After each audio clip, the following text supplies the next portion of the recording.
बनेको सरकारलाई चाहिँ मेरो आह्वान। तर चाइनामा के हुन्छ भन्दाखेरि म तपाईँलाई देखाउँछु, आउनु। बुढाबुढी बस्छन्, छोरी पाएँ, यहीँ हुर्काएँ होइन, र रोजगारको पनि सिर्जना हुन्छ। नमस्कार। आजको यो मैले भिडियो चाहिँ के त भन्दाखेरिमा स्पेसल्ली नेपाल सरकारलाई चाहिँ मेरो आह्वान। जुन नयाँ बनेको सरकार छ होइन, उहाँले चाहिँ एउटा आह्वान के छ भन्दाखेरिमा तपाईँलाई यहाँ देख्दाखेरिमा सिम्पल लाग्ला, के हो जस्तो लाग्ला होइन। तर चाइनामा के हुन्छ भन्दाखेरिमा स्वरोजगार भन्ने विषय एकदमै राम्रो छ। किन भन्दा सबै घर घरमा फ्याक्ट्री हुन्छ। जस्तै म तपाईँलाई देखाउँछु, आउनु है। अब हरेक फ्याक्ट्रीमा केही न केही चिज चाहिँ गरिराखेको हुन्छ कि हरेक घरमा होइन, केही न केही चिजको उत्पादन। जस्तै तपाईँको ब्रा पेन्टीहरू भयो अथवा कस्मेटिक्सका आइटमहरूदेखि लिएर हरेक कुराहरू। अब जस्तै यो घरमा आउँछ, अब त्यो घरमा छ होइन। अब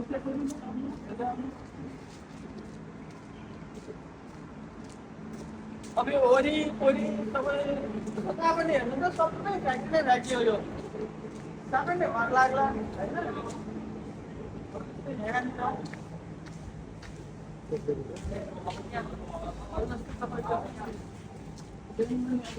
यस्तो ठाउँ यहाँ यो घर भयो।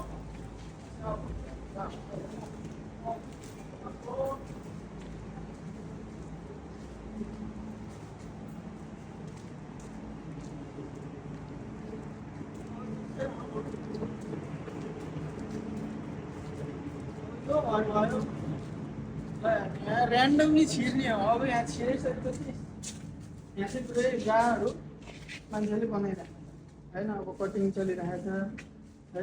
अब चाहिँ गाहरू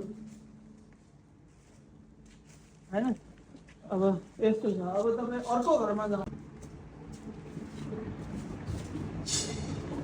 अब यो देख्दा तपाईँलाई नर्मल घर जस्तो लाग्छ नि, हेर्नु त एकदम नर्मल छ नि घर। अब म जस्तै यता छिर्छु है।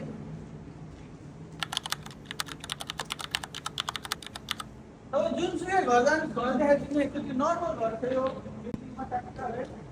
अब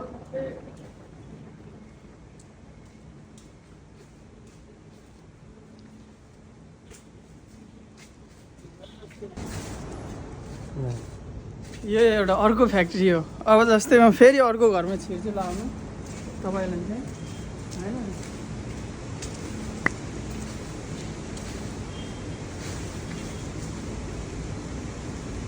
यहाँ पनि माथि फ्याक्ट्री छ, साउन्ड आइरहेको छ होइन। अब यो ढोका पाउनु छ अहिले है। अब त्यसरी नै यो माथि घरमा पनि फ्याक्ट्री चलिरहेको छ भित्र है।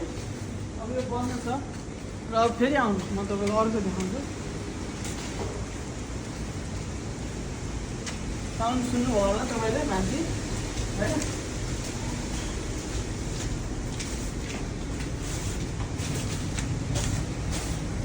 यहाँबाट साउन्ड सुन्नुहुन्छ होइन।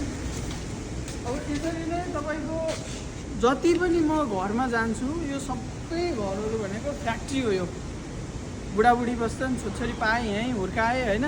यसरी नै आफ्नो व्यापार यहाँ चलिरहेको हुन्छ। अनि विदेशीहरू सबै आएर यहीँ अर्डर लिन्छन्। भन्न खोजेको के त भन्दाखेरि मान्छेहरू घर बाहिर नगइकन चाहिँ एउटा रोजगार पाइरहेको छ, रोजगारको सिर्जना भइरहेको छ। इकोनोमीमा धेरै उत्पादनको क्षेत्रमा स्पेसल्ली औद्योगिकरण र उत्पादन क्षेत्रमा एकदमै टेवा पुऱ्याएको छन्। त्यो र मैले भन्नु खोजेको के त भन्दाखेरि नेपाल सरकारलाई तपाईँहरूले यदि औद्योगिकरण गर्न चाहनुहुन्छ, नेपालमा रोजगारको सिर्जना गर्न चाहनुहुन्छ भने यसरी नै बनाउनुपर्छ। यसलाई स्पेसल्ली भन्नुपर्दाखेरिमा इन्डस्ट्रियल क्लस्टर भन्छ, जहाँ चाहिँ स्पेसल्ली अझ हरेक ठाउँमा एउटा एउटा सामान बनाउने भनेर छुट्याइदिएको हुन्छ सरकारले। हाम्रो यो म अहिले जुन एरिया छु त्यहाँ भनेको इनरवेयर अन्डर गार्मेन्ट्सहरू बनाउने हो।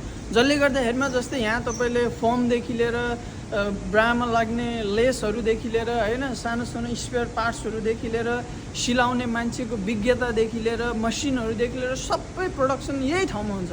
जसले गर्दाखेरिमा सामान सस्तोमा पनि बन्छ र रोजगारको पनि सिर्जना हुन्छ।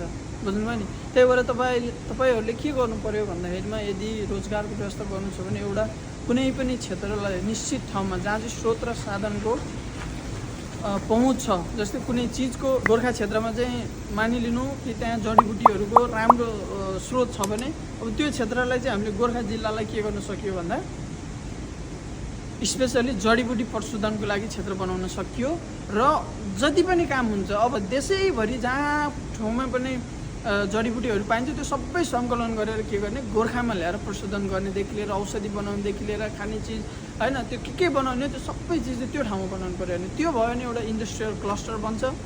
त्यसले गर्दा रोजगारदेखि लिएर सामान सस्तोमा पनि बन्यो होइन। त्यो हिसाबले एकदमै गर्नु होला। धन्यवाद।